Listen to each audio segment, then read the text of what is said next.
हा किल्ला बांधला यादवांनी. देवनागिरीची सल्तनत होती त्यावेळेला. देवनागिरीला यादव वंशातले यादव राहत होते.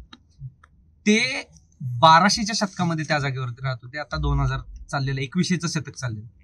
म्हणजे जवळपास 10 शतकं, म्हणजे 100 वर्षाची 10 म्हणजे 1000 वर्ष झाले. जवळपास 900 ते 1000 वर्ष या किल्ल्यांना झाले.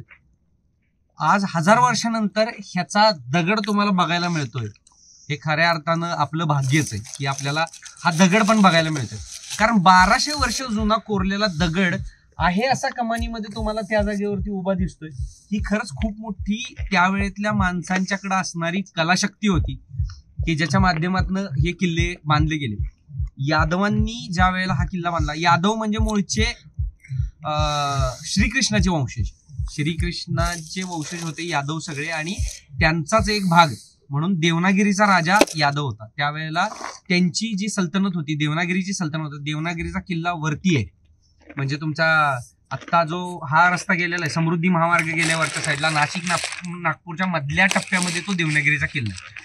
आणि त्यावेळेला अल्लाउद्दीन खिलजीने देवनागिरीच्या राजांना पत्र पाठवलं आणि सांगितलं की आम्हाला तुम्हाला एवढी अमाऊंट आहे ती टॅक्सच्या रूपामध्ये तुम्हाला द्यावी लागेल, कारण मी दिल्ली काबीज केलेली आहे आणि तुम्ही जर मला खालून पैसे देत असाल तर जो कर आहे तो जर तुम्ही देत असाल तर मी तुम्हाला सोडतो, नाही तर देणार नाही. देवनागिरीच्या राजांनी त्याला डायरेक्ट सांगून टाकलं की आम्ही काय पैसे देणार नाही तुला. हे सगळे ज्या काही युद्ध झाल्या किंवा काय झाले ह्या जमिनी भूभागासाठी झाल्या, कारण ह्या भूभागातनं उत्पन्न येत होतं. उत्पन्न, पहिल्या माणसांच्याकडे पैसे नव्हते, उत्पन्नाचं साधन म्हणजे काय, जमीन. हा किल्ला इथं आहे, म्हणजे ह्या किल्ल्यापासून जेवढ्या लांबपर्यंत ह्याची नजर पडते तिथपर्यंतची जमीन ह्या किल्ल्याच्या अंडरमध्ये. किल्ला म्हणजे काय, एक प्रकारची पोलीस चौकी आणि टॅक्स कलेक्शन. हे सगळे सिस्टम ज्या आत्ता आपल्याकडे आहेत, म्हणजे सिव्हिल सर्व्हिसेसमध्ये IPS असतो, IAS असतो. IPS काय करतो, पोलीस सर्व्हिस, एक फोर्स प्रोव्हाइड करणं, सिक्युरिटी प्रोव्हाइड करणं. IAS काय करतो, ऍडमिनिस्ट्रेशन बघतो. ऍडमिनिस्ट्रेशन म्हणजे काय, टॅक्स, कर, जमिनीचे व्यवहार, ही जी काही दुनियादारी असते ह्याच्यासाठी 2 वेगवेगळी माणसं नेमलेली असतात. त्याच पद्धतीनं गड हा एक संरक्षित प्रदेश असायचा ज्या जागेवरती दोन्ही बसायचे.